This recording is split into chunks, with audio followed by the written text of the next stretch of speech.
Hello students, welcome you all in shape creation academy of accounts.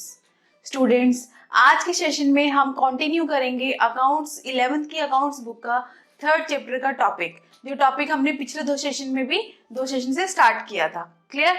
तो ये basically हमने topic start किया था अकाउंटिंग प्रिंसिपल्स।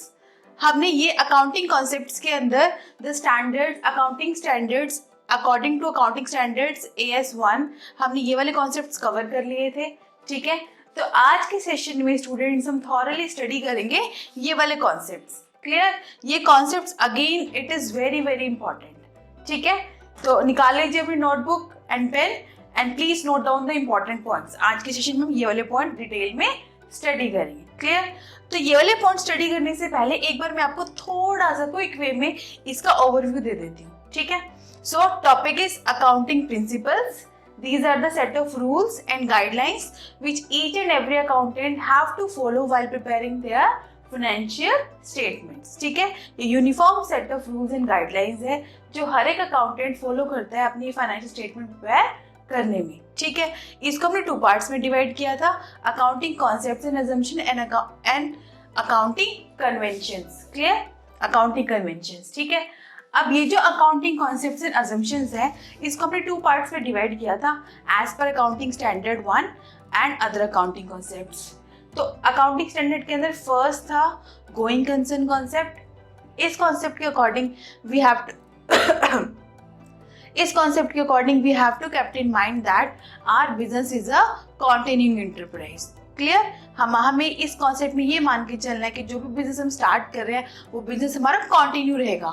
ठीक है, ऐसा नहीं सोचते हम आज शुरू होकर कल बंद हो जाएगा, वो रनिंग एंटरप्राइज रहेगा। ठीक है, done. Consistency concept, next is consistency concept. इस कॉन्सेप्ट के अकॉर्डिंग आप अकाउंट्स के अंदर जो भी मेथड्स, प्रिंसिपल्स, जो भी रूल्स यूज कर रहे हो आपको कंसिस्टेंट वे में, सेम वे में वही मेथड्स आपको ईयर टू ईयर सेम रखने हैं, आपको मेथड चेंज नहीं करनी। ठीक है, नेक्स्ट क्या था हमने एक्यूरल कॉन्सेप्ट। इस कॉन्सेप्ट के अकॉर्डिंग रेवेन्यू जिस ईयर में जनरेट हुआ है इरिस्पेक्टिव ऑफ द फैक्ट आपको कैश मिला है नहीं मिला, आप उसको रिकॉर्ड कर लोगे। Same case apply on the expenses. अगर आपने एक्सपेंसेस 2001 फॉर एग्जांपल 2001 में किए हैं तो आप उसको 2001 में ही रिकॉर्ड करोगे, वेदर ये एक्सपेंसेस आपने 2001 में पे किए हैं या नहीं किए। ठीक है, तो ये तीन कॉन्सेप्ट हमने किए थे, तो आज हम ये स्टार्ट करते हैं। इसको मैं यहाँ से रब कर देती हूँ एंड ये भी।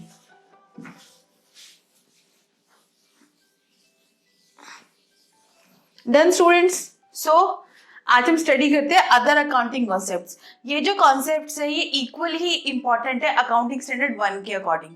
ठीक है, तो जो फर्स्ट कॉन्सेप्ट है that is business entity concept. Now what is business entity concept? Students please ध्यान से सुनना, ये बहुत इंपॉर्टेंट कॉन्सेप्ट है। इस कॉन्सेप्ट के अकॉर्डिंग हम ये मान के चलते हैं जो बिजनेस है और जो बिजनेस ओनर है they both are separate entities. इन दोनों का अलग अलग वजूद है, इन दोनों का अलग अलग एग्जिस्टेंस है, ये एक नहीं है। ध्यान रखना मैं क्या बोल रही हूँ कि जो बिजनेस है, फॉर एग्जाम्पल मैं ऐसे ले लेती हूँ, एक है मिस्टर ए और मिस्टर ए का जो बिजनेस है उसका नाम है ABC enterprise, ABC limited. Clear? ये कौन है आपका? ही इज अ बिजनेसमैन और you can say that the owner, और ये क्या आपका बिजनेस है। अभी जो ABC लिमिटेड है ये किसने स्टार्ट किया है? ए ने स्टार्ट किया है, ओनर ने इसमें ABC लिमिटेड में मनी इन्वेस्ट किया है, ही ए इसका ओनर है। ठीक है, बट इस कॉन्सेप्ट के अकॉर्डिंग जो मिस्टर ए है और जो ABC लिमिटेड है, देख ये बिजनेसमैन है, ये ओनर है, इसका ये ह्यूमन बीइंग है। ठीक है, और ये जो बिजनेस है ये और ये इन दोनों का अलग अलग एग्जिस्टेंस है, इन दोनों का अलग अलग वजूद है। ठीक है, आपको बिजनेस ओनर को बिजनेस के साथ मिक्स नहीं करना और बिजनेस को आपको ओनर के साथ मिक्स नहीं करना। इन दोनों की अलग अलग एंटिटी है, अलग अलग वजूद है, अलग अलग एग्जिस्टेंस है। Clear students? मिस्टर ए अलग है और उस मिस्टर ए ने जो बिजनेस स्टार्ट किया ABC लिमिटेड वो बिल्कुल अलग है। क्लियर? जैसे फॉर एग्जांपल हम ये बोलते हैं कि इस पर्टिकुलर बिजनेस को लॉस हो गया, हम बोलते हैं ABC लिमिटेड डूब गई, हमें थोड़ा ना बोलते मिस्टर ए डूब गया, हम क्या बोलते हैं मिस्टर ए ने जो कंपनी स्टार्ट की थी दैट इज एबीसी लिमिटेड, वो डूब गई। ठीक है, वो इसी कॉन्सेप्ट की वजह से हम बोलते हैं। ठीक है, तो अकाउंट्स के अंदर जो भी ट्रांजैक्शन आप रिकॉर्ड करते हो वो यही सोच के करते हो वो कि ये दोनों अलग अलग हैं, और आप जो भी ट्रांजैक्शन रिकॉर्ड करते हो वो बिजनेस की बुक्स में करते हो। बिजनेस की किस में करते हो? बिजनेस की अकाउंटिंग बुक्स में करते हो। ठीक है, क्लियर है? इतना क्लियर है कि जो बिजनेस है, बिजनेसमैन है यानी कि जो ओनर है, और जो बिजनेस है वो दोनों अलग अलग हैं। अनदर एग्जाम्पल हम इसके, ये तो हुआ मीनिंग। अब इसमें एग्जाम्पल क्या स्टडी करेंगे? सपोज मिस्टर ए ने बिजनेस के अंदर क्या इन्वेस्ट करी है? Capital. Capital as you all know, हमने स्टडी किया था, बहुत इजी है। Capital means it is the amount which is invested by the owner in the business, may be in the form of cash और may be in the form of kind. ठीक है, तो simple terms में हम define करते हैं जो पैसा ओनर ने बिजनेस के अंदर लगा रखा है उसको हम क्या कंसीडर करते हैं? कैपिटल कंसीडर करते हैं। ठीक है, but because of this concept ये दोनों अलग अलग हैं। जो बिजनेस है ये बिजनेसमैन को क्या पे करता है? उसकी कैपिटल के ऊपर इंटरेस्ट पे करता है। क्या पे करता है? Interest on capital. जिस तरीके से अगर हम जो बिजनेस है अगर वो बैंक से लोन लेता है, अगर हम कहीं से भी लोन लेते हैं तो हमें मंथली या हमें ईयरली क्या पे करना पड़ता है? इंटरेस्ट पे करना पड़ता है। ठीक है, तो सिमिलरली यहाँ पे बिजनेस और जो बिजनेसमैन है उन दोनों की एंटिटीज अलग अलग है। तो अगर आपके ओनर ने बिजनेस के अंदर कैपिटल इन्वेस्ट किया है तो बिजनेस आपका ये कंसीडर करता है कि मैंने मनी बोरो करी है, मैंने मनी बोरो करी है। बिजनेस ये कंसीडर करता है कि मैंने मनी बोरो करी अपने बिजनेसमैन से। ठीक है, फॉर दिस रीजन जो बिजनेस है वो ओनर को क्या पे करता है? Interest on capital. ठीक है, अब अगर बिजनेस ओनर को इंटरेस्ट ऑन कैपिटल पे करेगा तो it is the expenses, it is a expense for business. Clear? And on the other hand side it is the income for businessman. ठीक है, एग्जाम्पल क्लियर है? ये इसी रीजन की, इसी कॉन्सेप्ट की वजह से कर रहा है। अगर ये दोनों अलग अलग नहीं होते, इनका हम इन दोनों को अलग अलग नहीं मानते तो ये कुछ करने की रिक्वायरमेंट नहीं थी।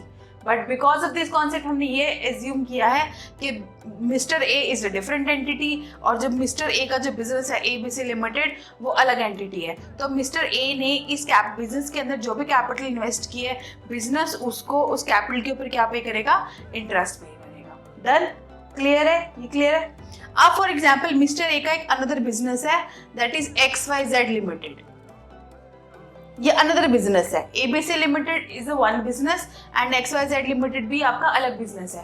तो उस केस में भी आप एबीसी लिमिटेड की बुक्स को XYZ की लिमिटेड की बुक्स के साथ मिक्स नहीं कर सकते। ठीक है, आपको इसके अकाउंट्स अलग रखने हैं और एबीसी लिमिटेड के जो बुक्स ऑफ अकाउंट्स है वो आपको अलग रखने हैं। ठीक है, अब इतना क्लियर है? सेकेंड थिंग, जो बिजनेसमैन है, जो मिस्टर ए है, उसकी कुछ पर्सनल प्रॉपर्टीज भी होंगी, है ना? उसका अपना पर्सनल घर होगा, उसकी पर्सनल कार होगी, उसका पर्सनल कैश होगा। ठीक है, तो वो अपनी पर्सनल थिंग्स को बिजनेस के थिंग्स के साथ यानी कि अपनी पर्सनल एसेट्स को अपनी बिजनेस एसेट्स के साथ मिक्सअप नहीं कर सकता, उनको अलग अलग रखना है। ठीक है, ये क्लियर एक्सप्लेनेशन है? आपको समझ में आ गई स्टूडेंट्स? तो एक बार फटाफट सुन लीजिए। बिजनेस एंटिटी कॉन्सेप्ट मीन्स जो बिजनेस है और जो बिजनेस ओनर है वो दोनों अलग अलग एंटिटीज हैं। बिजनेस सेपरेट और बिजनेसमैन भी सेपरेट। ठीक है, जो भी आप ट्रांजैक्शन रिकॉर्ड करते हो बिजनेस के अंदर वो किसके पॉइंट ऑफ व्यू से करते हो? From the point of view of business, not from the point of view of owner. ठीक है, एग्जाम्पल आप क्या बताओगे कि मिस्टर ए ने एबीसी लिमिटेड के अंदर जो भी कैपिटल इन्वेस्ट किया है बिजनेस उसको क्या ट्रीट करते हैं? लोन ट्रीट करता है। इसी वजह से जो बिजनेस है वो ए को क्या पे करता है? इंटरेस्ट और कैपिटल। ठीक है, और अगर मिस्टर ए का अनदर भी कोई बिजनेस है, सपोज एक तो ये बिजनेस हो गया एबीसी लिमिटेड, एक ये हो गया आपका XYZ लिमिटेड, तो आपको इसकी बुक्स अलग रखनी है और XYZ लिमिटेड की बुक्स अलग रखनी है, इनको किसी तरीके से मिक्सिंग नहीं करनी। और मिस्टर ए की अगर कोई भी पर्सनल प्रॉपर्टीज है उस पर्सनल प्रॉपर्टीज को भी बिजनेस की प्रॉपर्टीज के साथ मिक्स नहीं करना। Done students? Now come to next. ठीक है, ये क्लियर आपको business entity? So the next is money measurement concept. ये बहुत ईजी है, ये हम पहले भी स्टडी कर चुके हैं। मनी मेजरमेंट कॉन्सेप्ट ठीक है। मैंने आपको प्रीवियस वीडियोस में, प्रीवियस सेशन में ये बताया था कि अकाउंट्स के अंदर आप क्या रिकॉर्ड करते हो, डेली ट्रांजेक्शंस, और आप वही वाले डेली ट्रांजेक्शन रिकॉर्ड करते हो which can be expressed in terms of money.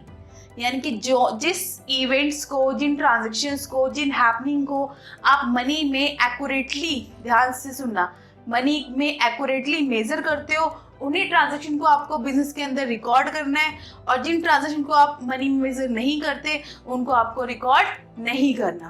Clear? For example, हम एग्जाम्पल ले लेते हैं स्ट्राइक। अब it's a happening in your organisation, but आप ऑब्वियसली इससे आपकी फर्म को लॉस होगा, बट आप एग्जैक्टली नहीं बता सकते कि स्ट्राइक से आपकी फर्म को कितना लॉस होगा। तो इट्स अ हैपनिंग, बट आप इस पर्टिकुलर इवेंट को अकाउंट्स के अंदर रिकॉर्ड नहीं करोगे। ठीक है। सेकेंड थिंग ले लेते हैं हम, एंट्री ऑफ न्यू कॉम्पिटिटर। अब मार्केट में एक नया कॉम्पिटिटर आ गया, उसने नया प्रोडक्ट लॉन्च कर दिया similar to your product.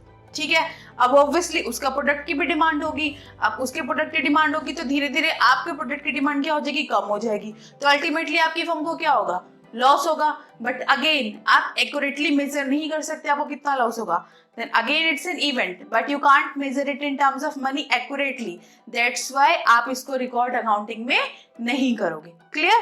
Done. अब ये तो ठीक है कि हम इस तरीके के ट्रांजेक्शन को रिकॉर्ड करेंगे जिसको हम मनी में मेजर करते हैं। अब रिकॉर्ड कैसे करेंगे स्टूडेंट्स? हम क्या करते हैं, हम जितनी भी सारी आइटम्स है बिजनेस के अंदर उसको हम कन्वर्ट कर लेते हैं मनी वैल्यू में। For example cash, if I talking about cash, इसको मैं यहाँ से रब कर देती हूँ। फॉर एग्जाम्पल कैश तो कैश की फॉर्म में है 5,000 रुपीज। अब अगेन मैं बोल रही हूँ आपका जो रॉ मटेरियल है वो है 500 किलोग्राम। ठीक है। आपके पास वर्क इन प्रोग्रेस में जो मटेरियल चल रहा है वो चल रहा है 400 किलोग्राम। देन आपके फिनिश प्रोडक्ट्स बन चुके हैं, आपके जो फिनिश प्रोडक्ट्स बन चुके हैं वो है 100 यूनिट्स। आपके पास 5 मशीन है, 6 फर्नीचर है।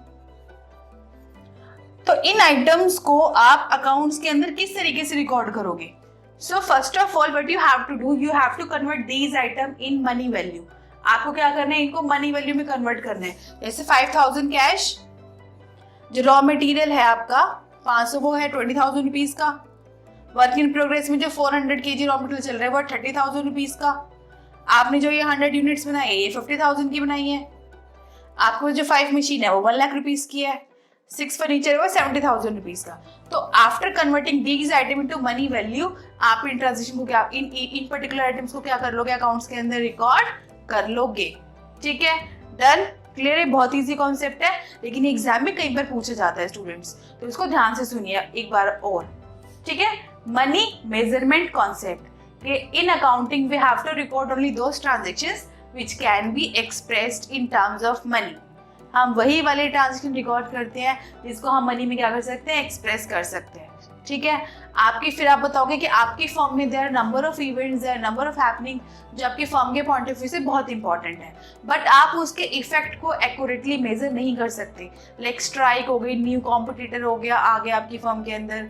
ठीक है। आपकी क्या हुआ, टेक्नोलॉजी की वजह से आपके प्रोडक्ट की सेल कम हो गई, 2 मैनेजर्स के बीच में झगड़ा हो गया। तो ऐसे बहुत सारे इवेंट्स हैं जिससे अल्टीमेटली आपकी फर्म अफेक्ट होगी, बट आप उसके रिजल्ट्स को एक्यूरेटली मेजर नहीं कर सकते, तो आप उसको रिकॉर्ड नहीं करोगे। फिर मैंने आपको ये वाला पॉइंट बताया है कि जितनी भी आपकी आइटम्स होती हैं उसको आपको एक यूनिफॉर्म यूनिट में कन्वर्ट करके रिकॉर्ड कर देना है।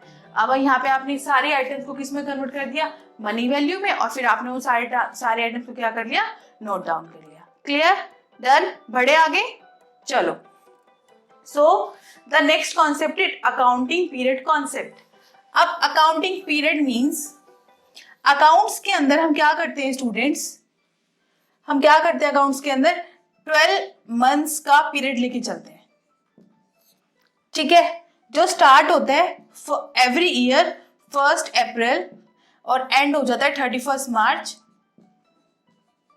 Next year. अब ऐसा हम क्यों करते हैं? जैसे फॉर एग्जाम्पल ले लेते हैं हम, आपकी जो स्टडी लाइफ है, आपकी जो स्टूडेंट लाइफ है, स्कूल लाइफ में की अगर मैं बात करूं, तो जो आपकी स्कूल लाइफ है उसमें अगर मैं फर्स्ट से काउंट करूं तो कितने ईयर्स होते हैं स्टूडेंट्स? 12 ईयर्स होते हैं, right, from first class to 12th। अब अगर मैं फर्स्ट से, आप सपोज मैं फर्स्ट क्लास से पढ़ रही हूँ, ठीक है, और मैंने फर्स्ट के बाद आपके स्कूल वालों ने आपकी कोई एग्जाम नहीं दिए, आप सेकंड में आ गए, फिर अगेन कोई एग्जाम नहीं हुआ थर्ड में, ऐसे फर्स्ट से लेकर 12th तक आपने कोई एग्जाम नहीं दिया, विदाउट गिविंग एन एग्जाम आप किस में आ गए? 12th में आ गए। अब 12th में आपका एग्जाम लिया स्कूल वालों ने, ठीक है, और आप उसमें हो गए फेल। अब आप 12 साल बिता के आए हो और 12 साल के बाद आपके स्कूल वालों ने आपका एग्जाम लिया और आप फेल हो गए, तो क्या आप उस चीज 12 साल की चीज को इम्प्रूव कर पाओगे? नहीं कर पाओगे, बिकॉज आप बहुत लेट हो चुके हो, ठीक है। सिमिलरली बिजनेस के अंदर भी क्या होता है, वैसे ऑब्वियसली जो बिजनेस का जो एक्यूरेट रिजल्ट है वो तो तभी पता लग पाएगा जब आपके बिजनेस आप कंप्लीट हो चुके, बंद होने वाला है, कि भाई ये बिजनेस कैसा रहा, इस बिजनेस ने अल्टीमेटली कितना प्रॉफिट अर्न किया, ठीक है। बट अगर आप उस टाइम पे ये कैलकुलेट कर रहे हो कि आपके बिजनेस को कितना प्रॉफिट हुआ या आपके बिजनेस ने कैसे परफॉर्म किया, तो उस टाइम पे अगर इनकेस लॉस भी आ जाता है या आपका प्रॉफिट कम आता है स्टूडेंट्स, तो आप उस प्रॉफिट को इम्प्रूव करने के लिए या उस लॉस को रिकवर करने के लिए करेक्टिव स्टेप्स नहीं ले सकते, because at that point you are too late to take any kind of corrective steps. आप बहुत लेट हो चुके हो। जैसे आप 12th में होते हो, ठीक है, अब 12th में आकर आपने ये चेक किया है कि आपकी परफॉर्मेंस कैसी है, ना आपने फर्स्ट में चेक किया, ना सेकंड में, ना सेकंड क्लास में, ना थर्ड क्लास में, अब आपने लास्ट में आकर 12th क्लास में चेक किया, ठीक है, और आप फेल हो गए, तो अब आप क्या कर सकते हो? कुछ नहीं कर सकते। आप 12 साल की पढ़ाई दोबारा से रिपीट नहीं कर सकते। इसीलिए स्कूल वालों ने क्या सिस्टम बनाया है कि आपके हर क्लास जब आपकी कंप्लीट हो जाएगी, आपके एग्जाम होंगे, आपकी परफॉर्मेंस चेक की जाएगी, ठीक है, और उसके साथ साथ आपके हर 3 मंथ्स बाद, आपके 6 मंथ्स बाद आपके टेस्ट होंगे, आपके यूनिट टेस्ट होंगे, आपके टर्म्स एग्जाम होंगे, ताकि हम परफॉर्मेंस चेक कर सके, और अगर किसी स्टूडेंट की परफॉर्मेंस डाउन जा रही है तो हम उसको समझा सके, उसको हम ठीक कर सके। सिमिलरली बिजनेस के अंदर भी क्या होता है, हमने क्या किया है, बिजनेस की कंप्लीट लाइफ को हमने 12 मंथ्स के पीरियड में क्या कर दिया है, डिवाइड कर दिया है, ठीक है। तो हर एक बिजनेस क्या करती है, स्टार्ट करती है 1 अप्रैल से अपनी बिजनेस की ट्रांजेक्शन रिकॉर्ड करना, और अगले साल 31 मार्च तक वो सारे ट्रांजेक्शन रिकॉर्ड करती है, ठीक है, और हर साल 31 मार्च को वो ये कैलकुलेट करती है कि पूरे ईयर में आपकी फर्म ने कितना प्रॉफिट या कितना फर्म अर्न किया, कितना प्रॉफिट या कितना लॉस आपको हुआ, ठीक है, ये आपकी फर्म की फाइनेंशियल साउंडनेस कैसी है, ठीक है। तो हमने क्या किया, पूरी लाइफ ऑफ द बिजनेस को हमने 12 मंथ्स पीरियड में डिवाइड कर दिया, और हम हर साल के एंड में कंपनी की परफॉर्मेंस क्या कर लेते हैं, चेक कर लेते हैं कि अगर किसी भी तरीके से अगर आपकी फर्म की परफॉर्मेंस डाउन जा रही है तो उसको इम्प्रूव करने के लिए हम क्या ले सके, करेक्टिव स्टेप्स ले सके, ठीक है। इसलिए नाम दिया इसको अकाउंटिंग पीरियड, कि हम आपसे कोई भी पूछे, कॉमनली कोई भी पूछे अकाउंट्स के अंदर कौन सा टाइम पीरियड यूज करते हैं या टाइम फ्रेम यूज करते हैं, कौन सा ईयर यूज करते हैं, तो आप यही बताओगे कि जो 1 अप्रैल से स्टार्ट होता है और नेक्स्ट ईयर में 31 मार्च को जाके क्या हो जाता है, एंड हो जाता है, और इस साल हम एंड में ये कैलकुलेट कर लेते हैं कि फर्म की परफॉर्मेंस कैसी है, फर्म की प्रॉफिटेबिलिटी कैसी है, फर्म की फाइनेंशियल साउंडनेस कैसी है, ठीक है। ये क्लियर है? डन। चलो आगे बढ़ते हैं। नेक्स्ट कॉन्सेप्ट इज कॉस्ट और हिस्टोरिकल कॉन्सेप्ट। अब मैंने आपको एक कॉन्सेप्ट कराया था, गोइंग कंसर्न कॉन्सेप्ट। उसमें मैंने आपको ये बताया था कि जब भी आप कोई एसेट परचेज करते हो, सपोज आपने कोई एसेट परचेज करी है, आपने कोई एसेट परचेज की 5 लाख रुपीस की,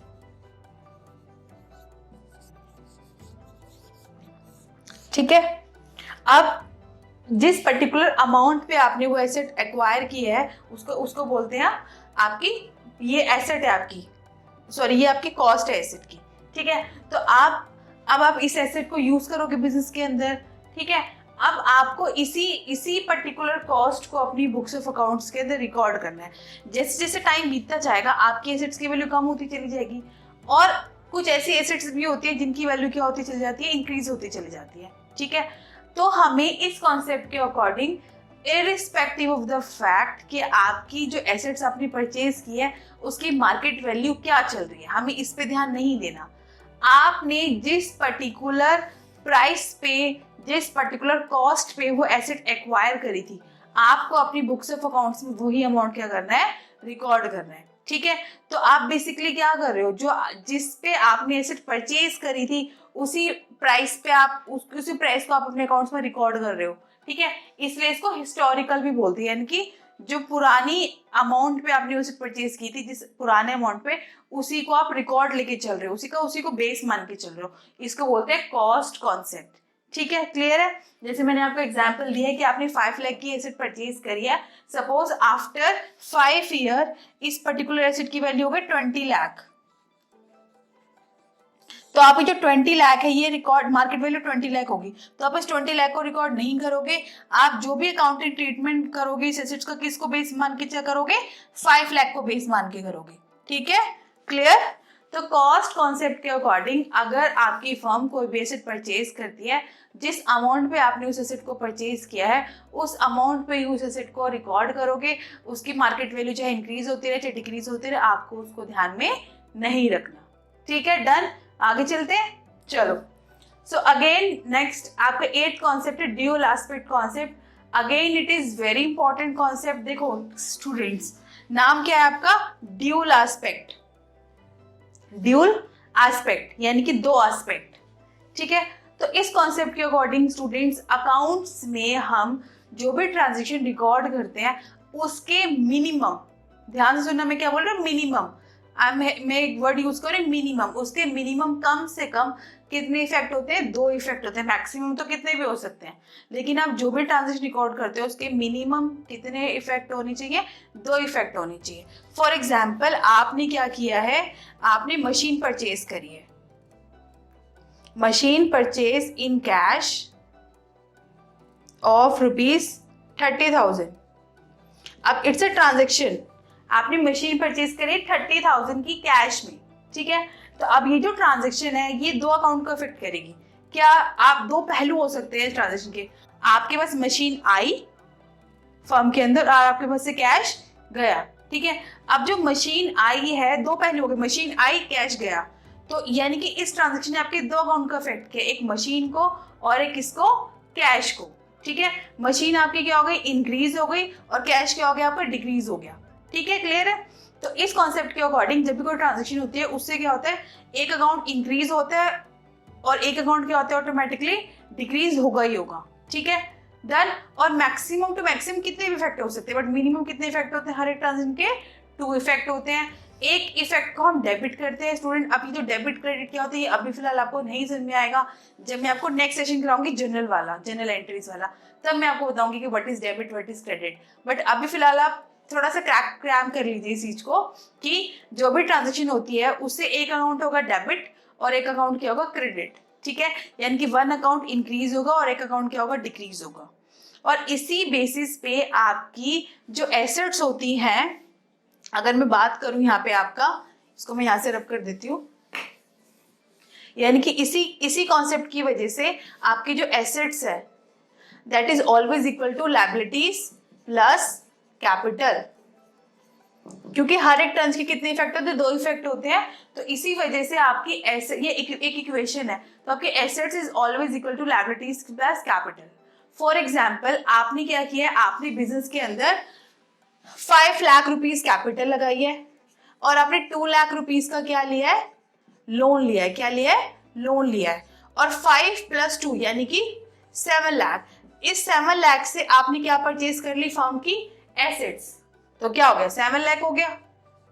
ठीक है, तो दैट मीन्स क्या हुआ है आपका, तो आपने ये जो इस साइड है ये इस वाली साइड की क्या होगी, इक्वल होगी। क्लियर है, डन। तो ड्यूअल एस्पेक्ट के अकॉर्डिंग जो भी आप ट्रांजेक्शन रिकॉर्ड करोगे फर्म के अंदर, उसके मिनिमम कितने इफेक्ट होते हैं, 2 इफेक्ट होते हैं। 2 अकाउंट को वो ट्रांजेक्शन इफेक्ट करती है। अगर एक अकाउंट इंक्रीज होगा दूसरा अकाउंट ऑटोमेटिकली क्या होगा, डिक्रीज होगा ही। और इसी एस्पेक्ट की वजह से, इसी कॉन्सेप्ट की वजह से आपकी जो इक्वेशन है यानी कि assets is always equal to liabilities plus capital. ठीक है, डन। चलो आगे चले। So next concept is revenue recognition concept. तो स्टूडेंट फर्स्ट ऑफ ऑल आपको यहाँ पे पता होना चाहिए व्हाट इज रेवेन्यू। अब रेवेन्यू क्या होता है? Revenue is the amount which is received after sale of goods and services. Revenue means वो पैसा जो आप प्रोडक्ट को जब बेचते हो कस्टमर को, जो पैसा आपको मिलता है, जो प्रॉफिट आपको मिलता है, दैट इज योर रेवेन्यू। ठीक है। अब रिकॉग्निशन, रिकॉग्निशन मीन्स आपको ये टाइम, रिकॉग्निशन हेयर मीन्स आपको ये यहाँ पे टाइम डिटरमाइन करना है। एट व्हाट टाइम आप ये डिटरमाइन करोगे कि आपने रेवेन्यू अर्न कर लिया, आपने रेवेन्यू कमा लिया। ठीक है, यानी कि रेवेन्यू रिकॉग्निशन कॉन्सेप्ट के अंदर स्टूडेंट्स आपको एक टाइम डिटरमाइन करना है, जिस टाइम पर आप ये डिटरमाइन करोगे कि आपने रेवेन्यू अर्न कर लिया। फॉर एग्जाम्पल, अब यहाँ पे एक एग्जाम्पल ले लेते हैं। For example, there are 3 dates. 1 जनवरी, मैं इसका एग्जाम्पल बता रही हूँ आपको, 1 फरवरी और 1 मार्च। डन। There are 3 dates. ठीक है। अब 1 जनवरी के पास आपके पास ऑर्डर आया, ऑर्डर रिसीव। 1 फेब को आपने ऑर्डर डिलीवर कर दिया और 1 मार्च को आपके पास पेमेंट रिसीव हो गई। अब मैंने अभी 3 डेट्स लिखे हैं, ये 3 टाइम है। ठीक है। अब आप इन तीनों डेट में से किस टाइम पर ये डिटरमाइन करोगे कि आपने रेवेन्यू अर्न कर लिया। ठीक है, इसमें आपको यही समझना है। तो किस टाइम पर? जिस टाइम पर आपके जो गुड्स हैं वो ट्रांसफर हो गए हैं from the seller to the buyer, यानी कि जिस डेट को आपने गुड्स किसके पास चले गए? बायर के पास चले गए। अब जैसे ही गुड्स बायर के पास जाएंगे तो जो गुड्स की ऑनरशिप है, जो टाइटल और the ownership of the goods है, वो मूव हो गया, वो ट्रांसफर हो गया from seller to the buyer. तो उस दिन आप ये डिटरमाइन कर लोगे कि आपने क्या अर्न कर लिया? रेवेन्यू अर्न कर लिया, इररिस्पेक्टिव ऑफ द फैक्ट कि आपको कैश मिला है या नहीं मिला। जैसे अगर मैं एक एग्जाम्पल की बात करूं, 1 जनवरी के पास ऑर्डर आया, 1 फेब को आपने ऑर्डर डिलीवर कर दिया, यानी कि 1 फरवरी को जो आपके गुड्स हैं वो सेलर के पास से किसके पास मूव हो गए? बायर के पास। Now he is the legal owner of the goods, और ये लाइबल है कि वो पेमेंट करेगा ही करेगा, क्योंकि हमने गुड्स डिलीवर, सेलर ने गुड्स डिलीवर कर दिया है, तो हेयर जो हमें बायर है वो लाइबल होगी कि उसको पेमेंट करना ही पड़ेगा।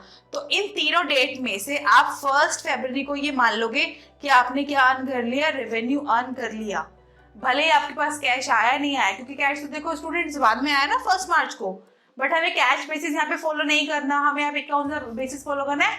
एक्यूरल बेसिस, यानी कि जिस दिन आपने रेवेन्यू अर्न कर लिया, जिस दिन पे आपने गुड्स सोल्ड कर दिए, आपके गुड्स चले गए बायर के पास, उस टाइम पे आप डिटरमाइन करोगे कि आपने रेवेन्यू अर्न कर लिया, आपने रेवेन्यू रिकॉग्नाइज किया है किस दिन? 1 फरवरी को। ठीक है, क्लियर? ये इजी है। Now come to next, 10th, matching concept. Matching concept में क्या है स्टूडेंट्स? आपको यहाँ पे मैच करना है। क्या मैच करना है? आपको कॉस्ट को रेवेन्यू से मैच करना है। जैसे फॉर एग्जाम्पल, मैंने ये मार्कर बनाया और मैंने इसको 200 रुपीज का सेल कर दिया कस्टमर को। अब कस्टमर से मेरे पास कितने पैसे आए? 200 रुपीज, और मैं बहुत खुश हूँ 200 रुपीज लेके कि ये प्रोडक्ट मैंने 200 रुपीज में बेच दिया।